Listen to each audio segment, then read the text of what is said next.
right now, I'll go ahead and hand off and introduce Teresa Corcoran. She is with she is the founder and the CEO of Soft Landing Solutions for Seniors. And she has a lot of great information to share with us today. So I will go ahead and let her do that. Thank you. I am going to go ahead and share my screen here. Make sure everybody can see it. Little thumbs up. Okay. Hi, everyone. Some of you I know, some of you I don't know. I'm excited to talk with you today. I'm going to tell you just a little bit about Soft Landings and who we are, and then kind of get into the why you should downsize, and then we're going to get into the how you can do it. So hopefully everybody's on board with that, and we'll try to make it a little fun. I think everybody's muted at this point. So that's good. I do have one of my team members on the call. I mean, we have so many, you might not be able to see her, but her name's Stephanie Brandt. Stephanie, hi. Hi. She's our marketing manager. She works a lot with the communities, and she loves to hear what all you are thinking and what you need, and how we can help, not just with downsizing and moving. So it is a beautiful sunny day. Who's excited about that? I am. So let's get to it. So on your screen, you can see Soft Landings. That's our tagline. You make the key decisions. We guide you with gentle expertise. And we mean that. You know, the sooner you do things, the better. You'll hear me say now a lot this morning. But if you can start doing things now, they're still your decisions. You get to make them yourselves, not someone else or doing it for you, whether that's a loved one or a family member or someone else. It's your decision. We just kind of guide you with a little bit of expertise. So where does that expertise come from? A little bit about me. I started Soft Landings back in 2013. So we're in our 10th year this year. It's exciting for us. Before that, I was a CPA and a certified financial planner, and we'll just go with 20 plus years and leave it at that. So in that, during that time though, I worked a lot with people who were older than me because I was younger. Now I work with people my age and a little bit older, but I loved it. It was great. And then I helped my grandmother downsize and move. She is amazing. She has 10 kids. I'm the 4th oldest grandchild. And she said, I need help downsizing and moving, Teresa. And I went, okay, I think I can help. And let's get started. What should we do? And in the process of helping her, she helped me, because I completely changed careers based on helping her. Love what I'm doing now. And now what do? We help people with the entire downsize and moving process, or just a little bit, depending on your wants and needs. But with that history comes certifications. I thought it was really important to the people we help know that you're working with someone who's trusted, who has experience, it's important that you know you can work with us well. So that's what all of these certifications on the screen are for. The first one is part of NASM. That's our National Association of Senior Move Managers. That's a mouthful. For fun, we just like to go NASM. So you could say that. The next one is we're certified senior move managers. What that means is we went through 5 modules of training. Everybody on my team has gone through it. We know what we're doing. We have to renew that every 3 years. COVID-19, hopefully it's on the way out, but during the period of time where we weren't busy and weren't able to help people, we got our COVID-19 certification about how to do things well, how to keep people safe, you safe, our team safe, all of that. NASM at Home Specialist, we like to call this the decluttering and organizing before you're ready to downsize topic. And then the next one is the best of the best. There are less than 100 senior move managers in the country who have this designation. It means we've been peer reviewed for all of our policies and procedures. So we've been doing this a while, and by every time we help someone, we learn just a little bit more. So thank you all for contributing to that expertise. So again, we're talking about the importance of downsizing, you know, why you should do it, and how you can get help if you need it.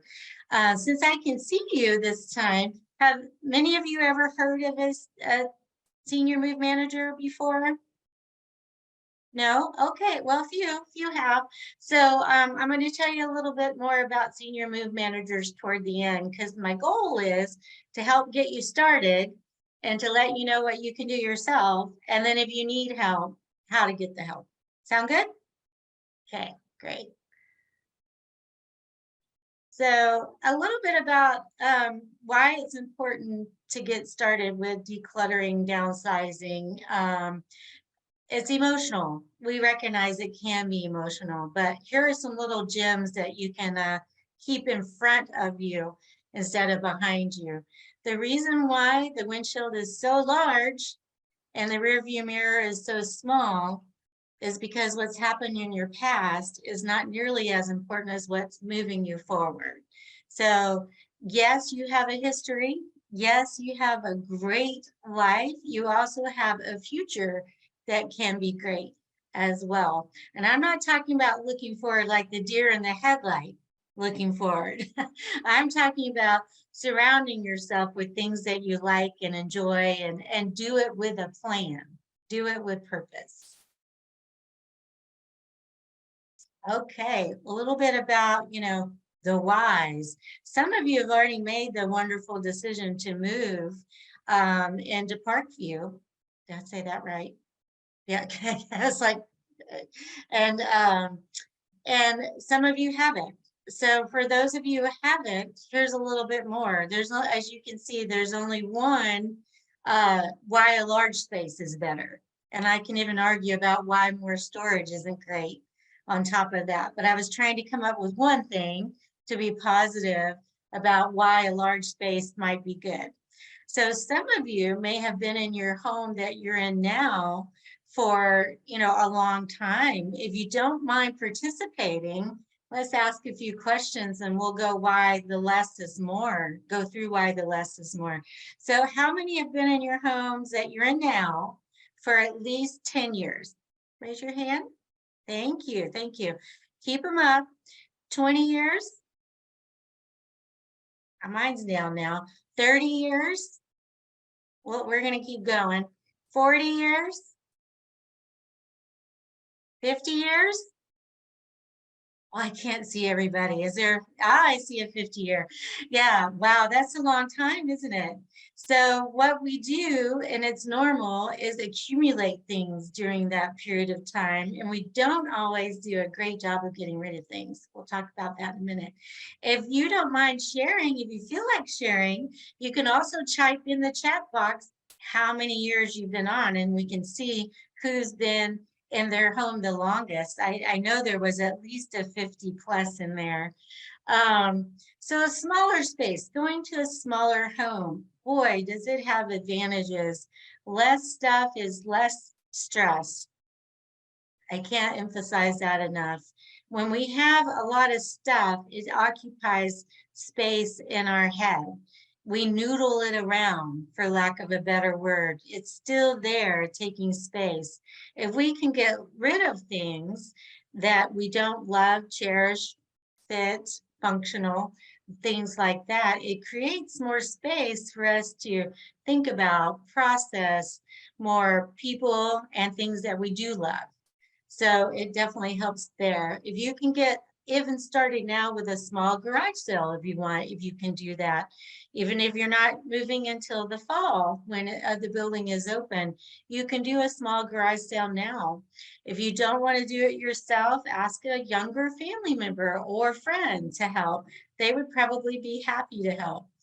Now is the opportunity also to get rid of any extra baggage that may be in your home.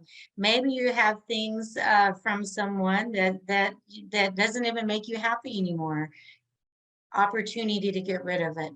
We'll talk about money in the bank in a minute, but it's also environmentally friendly, smaller footprints, smaller space, less things to dispose of. So keep that, we all have that in kind of our front of mind right now, how we can take better care of ourselves and our surroundings, right? So think about this for a minute. Just 22 years ago, homes were 1,000 feet small, new homes, 1,000 feet smaller than they are today. In some circumstances, houses are almost double what they used to be. So when they were built, you were used to being around your family, 20, 30, 40, 50 years ago. They were smaller. You didn't have a bonus room and a rec room or a family room to go watch TV in by yourself, or to go into all these different places. In a smaller home, there's less rooms to hide in. Let me put it that way. So when you have people coming over to visit you, you get to visit. You get to see them. You get to have them crawl, if it's a small child, crawling around in front of you. I get to have my first grandbaby in June. Super excited. Probably why I put this picture in the slide, because I'm all about babies right now. Some of you may have great grandchildren as well. So having them come visit in your new home in a smaller space is going to allow you to have time with them and watch them and play with them. Who needs all that space? And again, I think most of you recognize that when you have a smaller home, a smaller space, it really can simplify your life. You can think of this, I like to think of this in the positive way of a smaller space, or you can think of it as the opposite. So no room to accumulate things you don't need. How many of us accumulate things we don't need? We all do. We all do.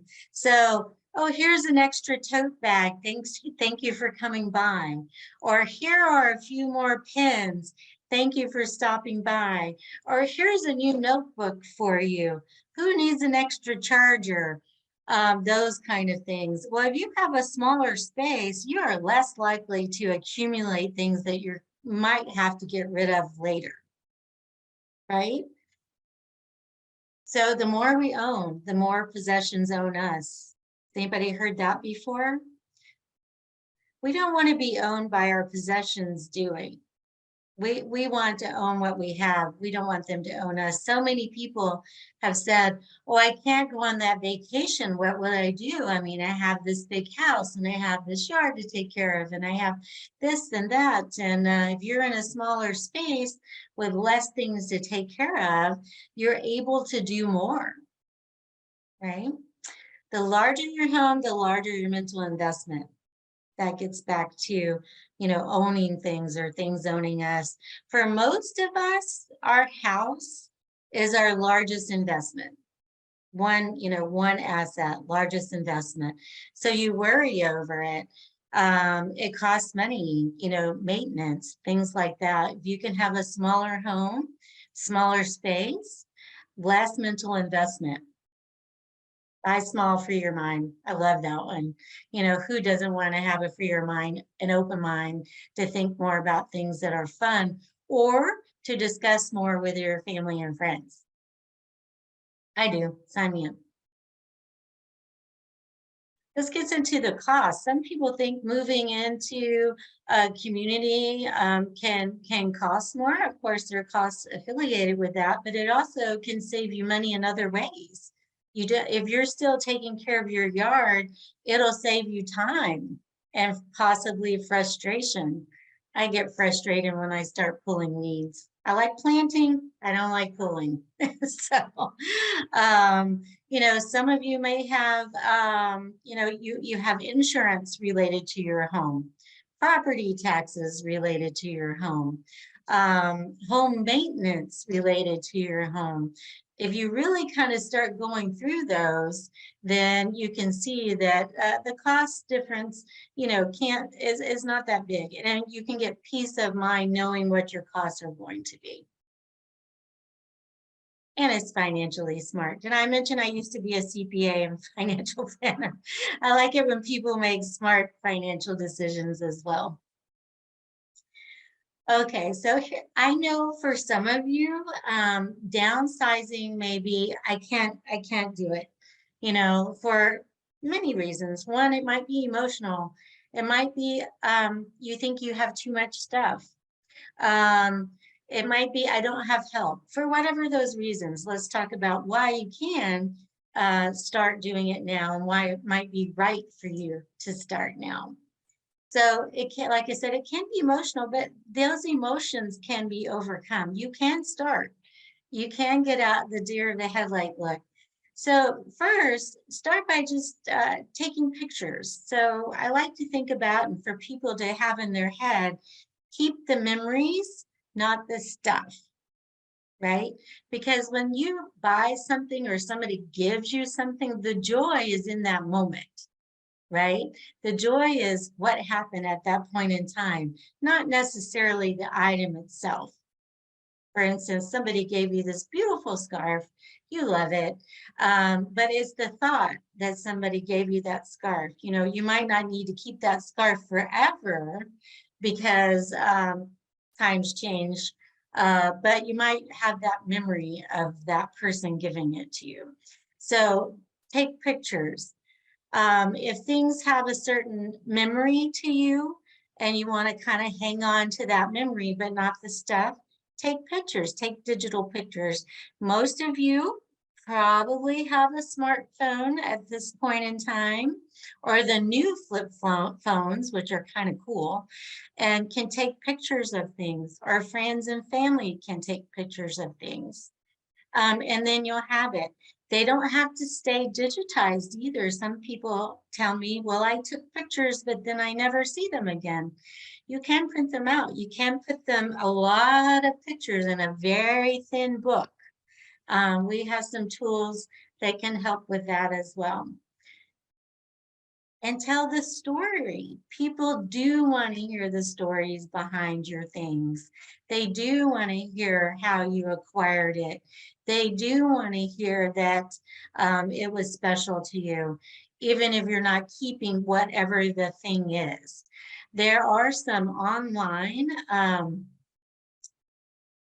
there are some online things that can help you capture your voice and a picture and video, which is kind of fun. If your family is into capturing history about your family, some families are, some families aren't. It's always great for your particular family. You can video, you can talk, you can show. It's a great way to capture it.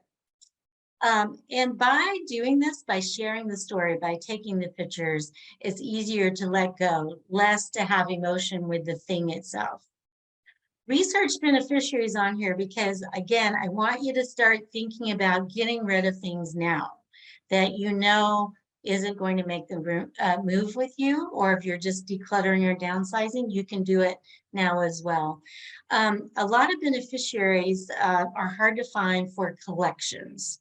So if you have a collection of something that you're not going to keep, it's better to research it now and start talking with that beneficiary or charity now, so you have a plan for it. Because if you have a plan for what you're going to do with it, it's easier to let go. Then you're like, oh, I have a plan. This is going to be donated to this library. They're going to be super happy to have it. And I'm going to encourage you to go ahead and get rid of it now. You don't have to wait till you're moving. If you've already decided you're going to let it go and you have a beneficiary or charity to give it to, do it. That means they want it and are ready to take it, right? Little tips to get over the emotion. I have a little video I'm going to share it. I apologize. Some of you may have seen it, but I was encouraged to have it again. It's a former client of ours that we helped downsize and move, and she's going to kind of start talking about the emotions, and then we're going to get to the, what's next. Hopefully you can hear it. You might have to turn it up. Can you hear it? No, we can't hear it, Teresa. Okay, I'm gonna skip it then. We didn't test the sound on that. So, and I didn't see a box for me to allow to share that. So trust me, if you want to see it, we can get it to you. And it's on our website as well. So Miss Joan basically says that it's emotional making a big move. She moved from a large home, a 5-bedroom, over 3,000 square foot home, to a smaller home, and how she was able to do that. And she's much happier now that she did make the move for lots of different reasons. So you can go watch it there, or we can send it to you. But she's very lovely. I love her. Okay, so now we're going to start getting into the how to. Hopefully I talked to you a little bit about why it's important to do it, how you can start now, or why you should start now and not put it off. So one of the first things that we do with our clients is to space plan. So some of you may have done this in the past, and some of you may have not done it, but there's kind of 3 different ways to do it. We do it all the time and would be happy to help you with it. But basically it's a space plan, not a floor plan. So you could call and say, hey, Teresa or Jojo, can I have a floor plan, or my floor plan for some of you, because you know which one is yours. Or I would like to look at a 1-bedroom floor plan. They can get you that. And then you can turn it into a space plan. What goes where? Will it fit?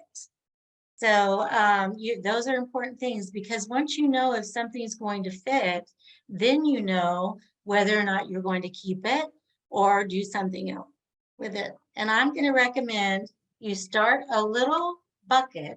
I'm giving away a secret here. A little bucket, a little pouch, a little tote bag, so you can put some tools in it as you start your decluttering, downsizing process. This is a tape measure. So one of the first things that should be in your bucket.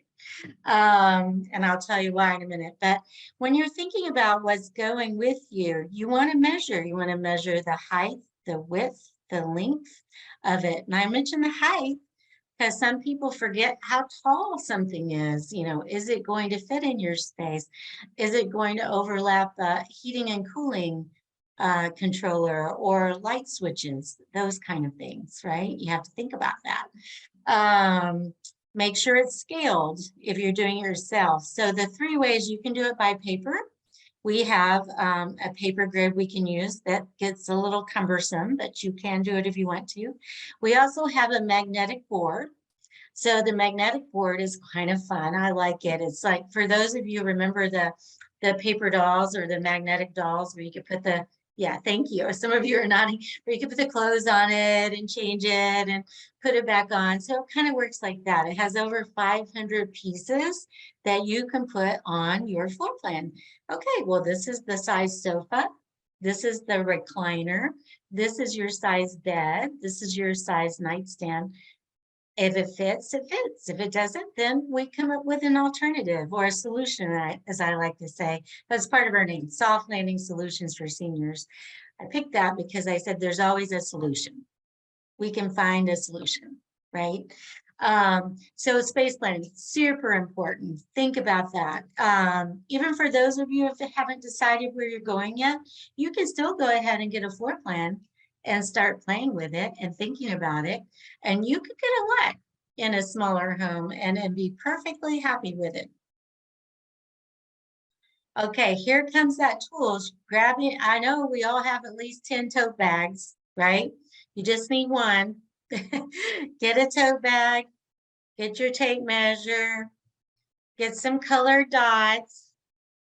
I have some here. You can get them at Fred Meyer, Michael's, Target, anywhere, Walgreens. You're going to want to identify things with these guys. We'll talk about it in a minute. Some small garbage bags and some large ones. Some of it's for garbage, some of it isn't. So make sure that that's in your bag. And so those are just kind of some tools you're going to want. Then I'm going to help figure out where to start and how to get started. Everybody have a good idea of your tools? We're ready? Okay. I see some fun faces. We're ready. You can do it. Yeah. Okay, or you might have a bucket. So we're going to talk about your bucket list. Does anybody have a bucket list?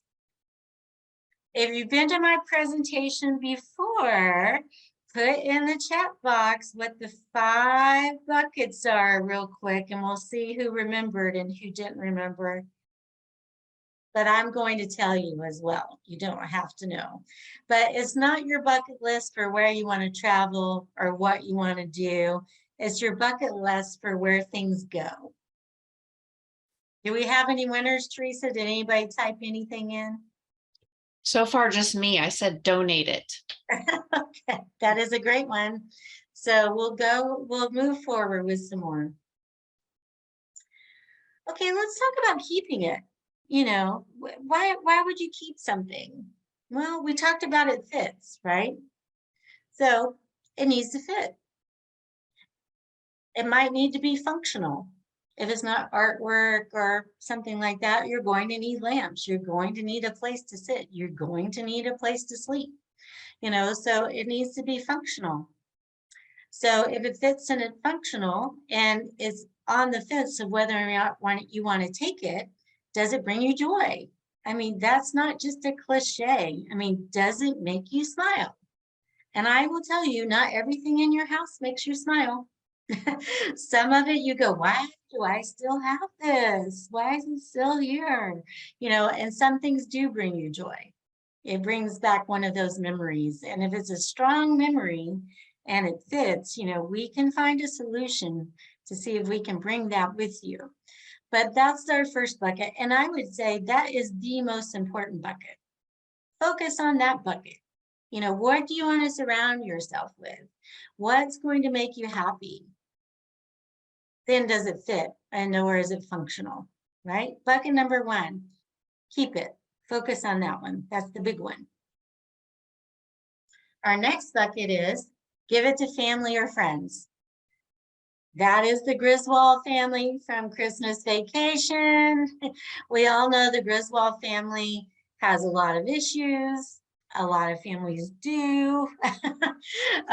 Some families don't. I'm not going to say a lot of families don't. Most families do. So if some of you have started trying to give away things yet to family or friends, has it been super successful? No. I see some head shaking. It's difficult, especially if you're trying to give things away to your adult children. If you're trying to give things to your adult children and they are being resistant about it, good for you.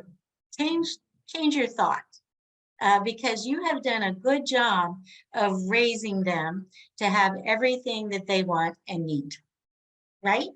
So don't take it personally if they don't want your things because they have what they want and they need, and good job for you. Now, some of you may be wanting it to give it to nieces or nephews or other friends. Also, don't take it personally if they don't want your things. It has memories to you and they're yours. They're not necessarily their memories. In fact, they may have memories associated with something you would never even consider that they would have a memory of, right? So first, though, try. Some of you may have family and friends who want a lot and maybe are even trying to fight over it. So there are some ways to get around that. We have something called Holly Helper. It's a tool where you can post, if people don't live here, it's a good way to do it. You can post things through their program and people can say, I love it, I like it, or no, thank you. And it helps kind of figure out who gets what. Now, the trick there is to make sure they're going to come pick it up. Yeah, pick a date. Say you have to pick it up by this date, or it's going to somebody else, or we're going to sell it, or I'm going to donate it. Make sure you have a backup plan, because if you don't have a second plan for what's happening to it, then it's harder to actually keep those deadlines. I'll give you an example. Nephew Joe says he's going to come pick it up on May 1st and he doesn't show up. But if you say, hey, Joe, I need you to pick this up on May 1st because on May 2nd, Community Warehouse is going to be here to pick up stuff. And if you don't have it by that time, they're taking it. That'll get Joe a little more active in getting what he wants. Or, hey, we're going to have an estate sale. It starts on May 2nd. And if you don't have it by that time, it's going to be sold. So the trick is to have that backup plan, because if you don't have that backup plan, the date will just keep moving and moving and moving. We've all, some of us have been there. I've been there. So our third bucket, our first bucket, we're going to keep it. It's the most important. Second, we're going to try to give it away because giving makes you feel good. You know, so does donating, which we'll get into in a minute. A lot of people, one of the second or third questions we get, what do I do with all my stuff? And how can I get value for it, right? That's kind of top of mind, mainly because you paid for most of the things that are in your home. So you're kind of, what do I do with it? And how much value is there? So with our clients, when we're working with them, we kind of like to start at the top. You know, and we don't just throw things away, by the way. That I'll talk about the garbage bags in a minute. But when you're not going to take it with you, you couldn't give it away. The next thing is to try to sell it if you're inclined to get value for things. If there's enough value, we like to try to help our clients have an estate sale. And value means how much is left over in the kitchen, how much is in the garage, how much is outside if you have an outside now. It's not just furniture or things that you might think have value. It's the stuff actually that has value. Most estate sale companies won't do an estate sale unless there's at least $10,000 to $15,000 of value. Now, most of us have no idea what that means. You know, how much is $10,000 to $15,000? Well, that's why if you think you might be close, you can bring a person in, or if you're working with us, we can help bring a person in. Have them walk through. They'll all do it for free, you know, to just kind of walk through and let you know whether or not you can have an estate sale. Again, try not to take it personally. If they walk through and say, I don't think there's enough value left over for an estate sale. Now, if you're really planning and you're doing things now rather than later, you might already have an idea of what you're taking with you. And that's where those dots can come in a little handy. You can mark the things that might be going with you, right? And then the estate sale person can say, okay, that means that can't be sold and that can't be sold. So these other things can be. Right? It'll help them as well. And so we try to start there. The next thing is, let me say real quick, it's not always easy to find a good estate sale person. We have some resources, so we can help arrange that or put you in contact with people. The next one is consignment. Some of you may have already started with consignment sales. There are furniture consignment stores. There are clothing consignment stores. There are swap meets you can go to as well to try to sell things. Swap meets are great for those collectibles you may have at your house that you're not going to take with you because you're with like-minded people. Those are people who want to buy or sell the same things that you have to buy or sell. So you can check those out. So that's kind of the next tier. Estate sales, consignment stores, and then the next one are auction houses or auction people. So you can get them out to auction houses. Oh, Gallery is downtown. They take a lot of things for auction, rugs, some furniture, some very unique pieces, things like that. There's also online auction houses like Bonham. We've used them with some of our clients before. If it's a very unique old piece that you think has value, getting an online presence and selling it to the world may be the way to go. And then the last thing is kind of doing it yourself, you know, small pieces here and there, doing it yourself. Craigslist, I don't necessarily recommend doing because you want to make sure somebody's at your house with you, you know who's coming. We can give you some tips to stay safe with that. There's also Facebook Marketplace. So that's only going out to a certain group of people or people that you ask to share. How many have heard of Facebook Marketplace? It's kind of the latest and greatest way to sell small things, even $25 items, $40 items. It all adds up, right? It's a good place to do it. And then eBay and Amazon are still good places to sell collections as well, small collections. I know some of you know I have Beanie Babies. I'm gonna either donate or sell those before y'all start moving. That's my goal, because it's something I don't need to have anymore and I'm gonna get rid of. So I'm on this journey with you. Okay, we could talk a lot about how to sell things. We're just going to keep moving forward, and maybe we'll have another smaller event about just that. You know, who knows? So our fourth bucket is to donate it. Okay, so we have our 4 now. We're going to keep it. It's functional, makes us happy. We're going to try to give it away, make other people happy. We're going to try to sell it to make our checkbook happy. Now we're going to try to donate it to make people who really need it happy, right? And oh my goodness, there are a lot of places to donate. I'm going to start with the ones that will pick up. How's that? Because for most of us, we're not capable of moving things out of our house that we want to donate. So there's a few that'll come and pick up, most of them for a small donation.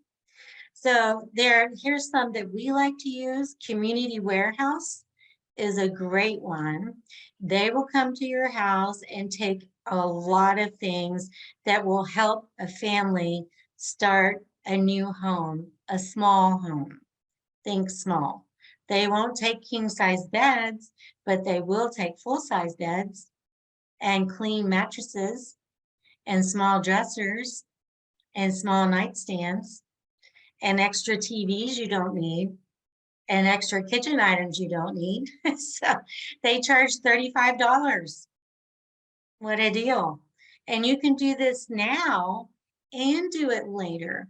Why not? If you know you're not going to sell it, you know you're not going to give it away, you know it's not going to move, go ahead and say, hey, Community Warehouse, go ahead and come pick up these things so I can see what's left, so I can visualize what's left. Go ahead and have them come out. They can come out again later. That's $35. Habitat for Humanity also will come pick up. They're great. They'll take a lot of those garage items that people have that you might not be using, won't be coming with you. Give them a call. See if when they can come out. All of these places you have to schedule them. So that's why I emphasize doing things now, because it takes a while. You know, it might be 2 or 3 weeks before they can get to you. And if we do it now in March or April, then you're not kind of in a sudden frantic hurry to get things done in August and September. Less stress. Let's everybody take a deep breath. Ready? Woo! Okay, we can do it. And then those are 2 off my top of mind that we'll pick up.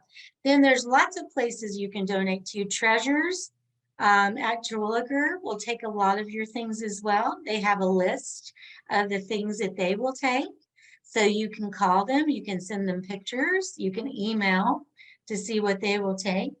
There's also scrap. Scrap takes yarn, quilting supplies, sewing supplies, scrapbook supplies, paint supplies, artwork supplies, all of those. It's a great place to donate those type of items as well. So again, this is something we could talk longer on. I would encourage you, if you have a favorite charity that I haven't mentioned, please put it in the chat box. Let people know what that charity is. Other people may benefit from it. Okay? All right, our last bucket. Our last bucket we want to make as small as we possibly can. And so keeping it, family and friends, selling it, donating it.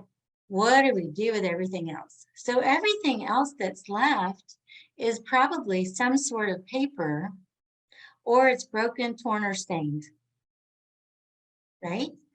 Because if it's not broken, torn, or stained, we can probably donate it. If it's paper, it's stuff that we need to take care of. Now, I'm going to tell you, if you haven't started this process yet, you have a lot of paper in your house. Have you, those of you who have started it, have you discovered, oh my goodness, I have a lot of paper in my house? Yes, thank you. Yeah, there's a lot. We all do. Because think about it this way. You get magazines, you get newspapers, you get flyers in the mail. You keep them because you want to look at them later. Most of us don't look at it later. You know, if that new magazine has already come or the new newspaper is there, we're probably not going to go back through the stack and find it. Plus, with the internet, we can find things we need anyway, right? So start getting rid of that paper. Try to recycle it. Most of us have recycle bins. Start putting those extra magazines, those flyers, you know, those newspapers that you don't need into your recycle bin. Start doing it every week now. Just start putting it in and putting it in. And before you know it, you're not going to have as much, which is great. Now, shredding, we have something great in the Portland metro area where there are portable shredding trucks that can come to you. So those big recycle bins, most of you may have them. You can fill up one of those recycle bins, call a shredding service. The one that we like to use is out of Sherwood. They're fantastic. They'll go anywhere in Portland though. And for $40, they'll shred one of those big, huge recycling bin and everything in it right there in front of you and give you a receipt when you're done. So have an extra recycle bin, start throwing everything in that you know needs to be shredded. Let them shred it in front of you and you're done. Don't need to sit there and put one page at a time in your shredder and burn it out and you have to buy another one. Because a lot of us have done that too. So, and I will encourage you, you don't have to keep as much as you think. Most of what you need to keep will fit in an accordion file. We also have Teresa, we have a great list of things people should keep. So if anybody wants that, we can get that to you as well. Okay. Teresa, is that the list specifically about paper? Like, Yes. Yeah, it's a great list. Yeah, you probably already have it. Yeah. So that's just for paper, what to keep, what you can shred, and what you can recycle. Okay. Okay, so I know I've spoken to a few of you that are on this call about this. If you know what Ohio means, type it in the chat box and tell us what it means. Anyone? I'll pause. It's not the state.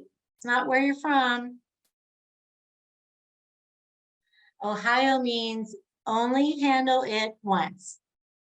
As you're going through things and you're kind of deciding what bucket it needs to go in, you know, the 5 buckets we just talked about, try to decide at that point in time what bucket is going in. Are you thinking about keeping it? If yes, write down the dimensions, write down what it is, what room it's in now, what room it might be going to. If it's something that might be sold, you can put a sticker on it or donate, put a sticker on it. You can have different colors for different things. Now, if it's small enough, if it's broken, torn, or stained, and you can't use it again or repurpose it somehow or reuse it somehow, go ahead and start taking things out to the curb every week. Put it in a garbage bag, set it out every week. And before you know it, you have less to go through, right? So try to only handle it once.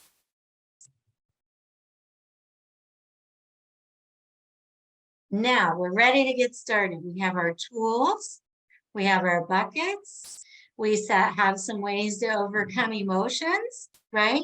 We're going to get started. Now, I really want you to encourage you to only work in one room at a time, because otherwise you may skip over, oh, I'm going to work in this room now, or I'm going to work in this room now, and nothing ever gets done. And you feel like you're starting over. How many people have been there? Yeah, several. We've all done it. That's why I'm saying it, right?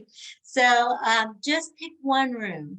Now, if you can and capable, I'm going to encourage, and you have one, start in your garage. Start in the garage. Start in one corner. Go methodically through your garage, one corner to the next corner. Use your dots. Because if you start in your garage, you're going to get things out to make room for all that stuff that's coming out of your house.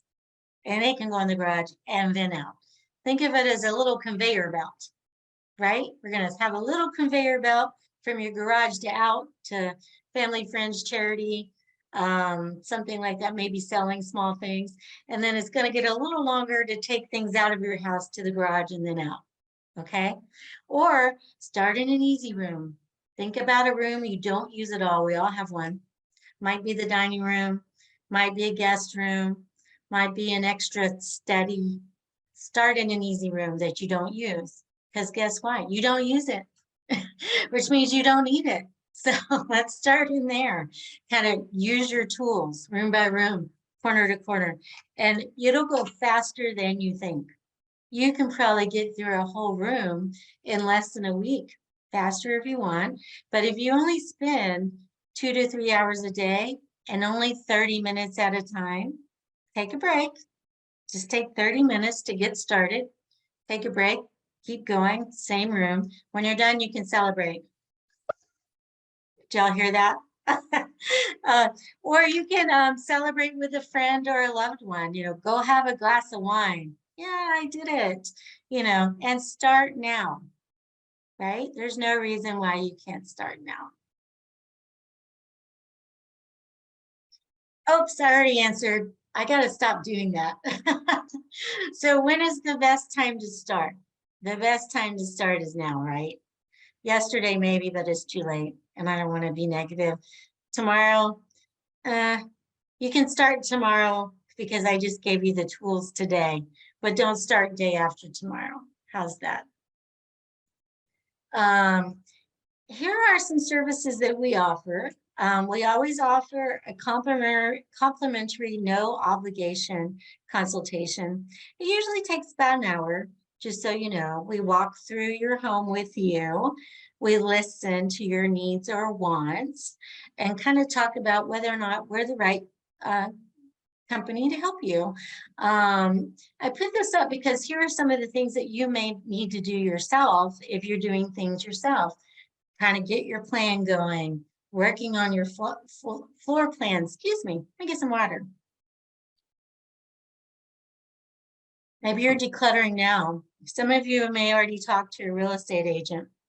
And if you have, they've probably told you, get most of the things, declutter your home now, if you can. Nothing on the floors, make your closet look larger.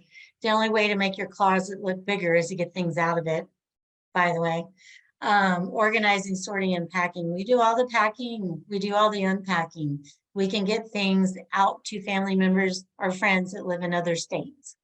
We also can clear your home out after you've moved. Okay. I have another video, but I'm going to assume we don't have sound, so I'm going to skip it. So it tells you a little bit more about what a senior move manager is and how they can help. Because senior move managers are an industry. They are all over the country, in other states and most metropolitan cities. I want to bring up our national association just for a minute, because some of you may have friends that are moving into the Portland metro area, or, some of you may be thinking about moving out. We do have resources in other parts of the country. So if you have friends that are moving here, we can help find a senior move manager where that person is to help with sorting and packing. Then on the Portland side, we can help with the space planning as well and the unpacking. This is our National Association website there, where you can go and get some more tips and tools. There's some good public information there, and you can see where they might be in other parts of the country. And I am going to wrap it up there, as it's probably been almost an hour there. We're going to be open for questions. I don't know if Teresa's or I am going to call on people, or if there's any in the chat box, I can answer those now too. Thank you very much, Teresa. I do have in the chat box just some mentions of other organizations for donating: Women's Assistance League, Goodwill, and also someone mentioned Home Depot has a shred bin fee based on weight. So another option there. There's also Vietnam veterans. I didn't mention them. They have a truck as well that you can, they'll pick up things. I always think of more too. So I get spoiled with the shredding because we have shred bins all over here at Terwilliger Plaza. So once you move in, you'll never have to rent a truck or to go to Home Depot again, because we do have those available around the community. Let's see. You can put a question in the chat or raise your hand or holler, whatever you think is the best way for you to get your question answered. Any questions? Did I do such a good job that there's no questions? It is a large group. I know some people can be intimidated when there's a large group. Oh, we got a hand up. Right. Let's see. Who is it? Or you could just, Ian. Yeah, it's Ian Cartwright. I just want to mention one other charity. That's William Temple House in the yes, fairly close to. It's always looking for those. They are. Yes, we use them as well. Thank you for that. In terms of shred bins, any of you that have got a retirement, okay, and in terms of shred bins, any of you that have a retirement guru that deals with your retirement funds, they'll always shred anything you want financially. Right. And a lot of realtors will have shred days. You know, if you're physically able to put them in your car and drive over there for a donation of a can of food or two, they have shred days. So I try to watch those for people we're working with so that we can, you know, hey, you want to do a free shredding, go to this event and drop it off. It'll be taken care of. Thank you, Ian. Actually, something that we have heard just in the last few days from a couple people asking about pianos. So I don't know if is that an easy question to answer, Teresa? You know, I had that yesterday actually too. Pianos are difficult. It depends on, and I love pianos personally, what type it is, who the maker of the piano is. If it's your standard upright piano, that is difficult to sell, but not hard to donate. So there might be a new pianist out there that's looking for a gently used piano, and if you want to give that away for free, I'm sure they would take it. The best place to go to that is the Oregon Music Teachers Association, OMTA, Oregon Music Teachers Association. When I was looking for other people to donate, you can contact them. They'll reach out to their associate members to see if anybody needs or wants a piano. Now, if you're wanting to sell it, then you go to, if it's a really nice one and a famous name, you can maybe sell it back to the person that you bought it from or the entity you bought it from, like Classic Pianos. That's what I did with mine. We bought it from Classic Pianos. They bought it back from us, which was really nice. Again, you can get to Facebook Marketplace and places like that. If you have an estate sale, they can sell it as well. So there are some options. It's not as easy as it used to be because people just aren't playing the piano as much, unfortunately. Yeah, I was trying to think of some other things. You know, the biggest thing is motivation. You know, how do you get motivated? So hopefully today has motivated you, because it might be, oh my gosh, I really do have a lot of stuff to do. So let's get started. I can see the questions now. I have a number of fairly large antiques. Antiques are difficult again. If you might be able to have an estate sale, I would call them first, because they have other avenues besides just the estate sale. They might be able to do it online to sell it. Of course, Sellwood is a big area for antiques. You can call, email them pictures of what you have and ask them if it's something that they can sell for you on consignment. Pictures are great. If you're capable of taking pictures and emailing them to lots of people, they'll tell you whether there is a market for it or not, and whether or not it can be sold. The more history, it's back to the storytelling, the more history you have related to that item, the better. Good question.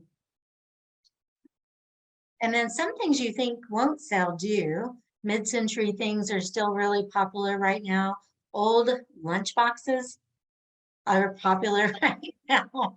Things that you had value and you appreciate it, like Waterford crystal, don't really have as much value anymore. My daughter's getting married in June. She doesn't want my china. So it's tough. It's tough. Anything else? Play it forward. Yeah, we've worked with them as well. Thank you. I don't always remember. That's a great contact. Thank you, Diane. One question here, Lake. So what is the answer for China and silver? You got any silver bullet answers? Over? I don't. A lot of it, I wish I did. It really depends on what it is, how unique it is, and what the current market is. So it can be sold. My first one, if you just have kind of one set you're asking about, is to keep it and use it. You know, silver's hard. Silver's hard to take care of. It can tarnish and things like that. Some people might buy it just for the silver that's in it. Old Gallery is a good resource to go for things like that, to see if it's worth something right now. You can send pictures to them as well, for especially the silver part. But for China, if you like it, use it, you know, and maybe donate or get rid of the other sets that you. Same for crystal. If you like it and you enjoy it, use it. Otherwise, again, it's going to be giving away. Unfortunately, right now in today's market, they don't have a lot of value that they used to have. Diane, did you have a question? Oh, you need to unmute.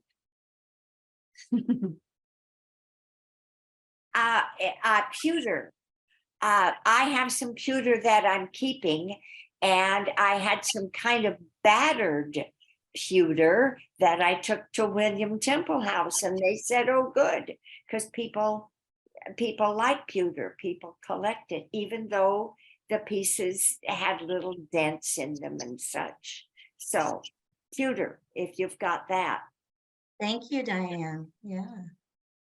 Yeah, there's lots of charities that will take almost anything that is not, you know, really broken or torn or stained. So, you know, really the things that are in your house have your memories and that emotional attachment, but the value is your house, you know, so keep that in mind as you're going through things. You know, that's where the real value is, not necessarily what's inside of it, right? Patty, did you have a question? I did. Do I understand the packing and unpacking and organizing? Do you actually do the moving? We or do just the decluttering for the moving? We do everything except load and unload the truck. How's that? We bring in materials. Do you hire the company, or is that up to us to have the people? We do. We do it all. So we bring in our own materials to pack, We don't charge for materials either. It goes with my let's keep it simple and easy. We do all the packing, we do the unpacking and getting all the boxes and paper out. We subcontract with our movers. The movers we use, Terwilliger's familiar with. They're rightly being very particular, I agree, with who's coming into the building and who's using the elevators and things like that. But we don't load, drive the truck and unload, but we do everything else. And we manage that just like we do our team. So scheduling our team lead for you and our assistants that are working with you, it's the same team throughout the process. We don't bring in different people to work on different days. They have your back. That's your team. They're going to be, we oversee the loading of the truck. We watch them load, making sure things go on the truck that are supposed to, and things don't go on the truck that aren't supposed to. Most of you will have things that you're not moving. So it's really important that they don't get on the truck, right? So we have one person supervising that. We have one person that checks the truck when they're done to make sure everything came off the truck. You know, it's not hidden up there in the attic space or, you know, somewhere else in the truck. That can happen. And then we're back in our hands to finish the unpack and settle in and make your bed and plug in the light and all of that. It's a great question. That is a piece of our service that we don't do because we're not a licensed mover, but we work with licensed movers. So we can give you an estimate potentially that day, depending on how full and what's going on, maybe in the next day or two. You know, there's some unique things. We can also get a mover their part of how much that's going to cost, just so you can have it broken out for you. So we can do that right, thanks, Patty. Internally with pictures, we have something internally we call move details that talks about stairs and elevators and parking and all of that. And so we can get a really good total estimate for people. Thanks, Patty. All right. I think, Teresa, one of the things that you said that I just recently moved, and I think the key is just getting started and just doing one closet or one room at a time, because that way it doesn't get so darn overwhelming. Right. So anyway, for those of you who are getting ready to move soon, just get started and one thing at a time. And certainly if you can have Teresa and her team helping you, trust me, it will offer you so much peace of mind. Less stress. Yeah. It has been my joy to talk with all of you today. Thank you for your time and attention. I really appreciate it. So thank you, Teresa, so much for joining us and all of your expertise, and for all of the Terwilliger people you have already helped and the ones you're helping to move into Parkview. So it takes a village, as they say. So thank you so much, and we will see you again. Go out and enjoy the sunshine. Bye.